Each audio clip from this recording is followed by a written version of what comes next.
Hello YouTube, I'm a bit annoyed that my Antminer's got lots of scratches on it. I left it unattended and that's what happens to it. Anyway, now that I've got permission from Bitmain to open this up, kind of, here's a warranty sticker, which I'll probably damage while trying to remove it. I already have done.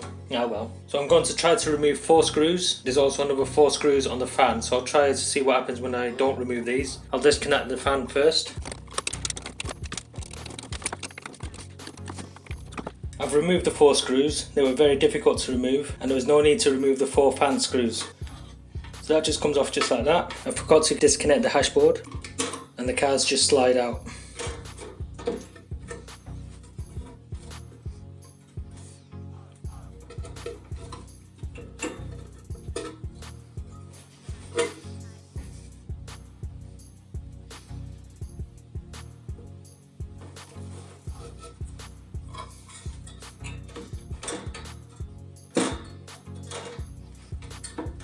Except these cards don't want to slide out, so I'll pause the video here and have a look. I think I know what the problem is. I did witness this Antminer being dropped, and this drop has caused this card to jump out of its slot, and these heat sinks are touching the bottom of this PCB. So maybe I can push this back.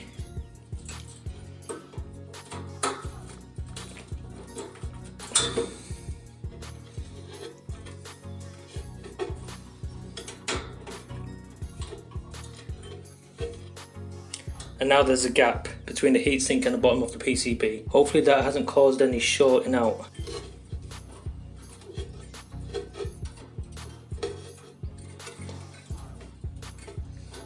The hashboard doesn't physically look damaged. It's a 72 hashboard version 1.61.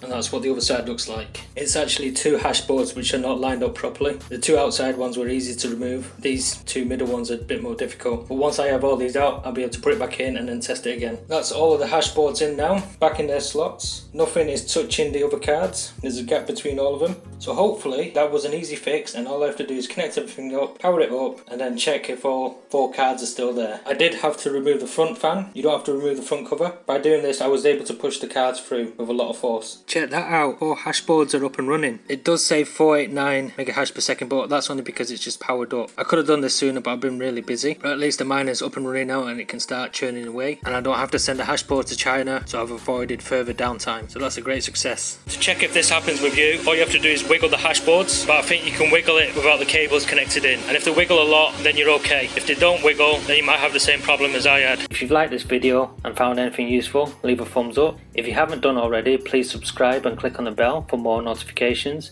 And could you also like my Facebook page? And I'll see you next time.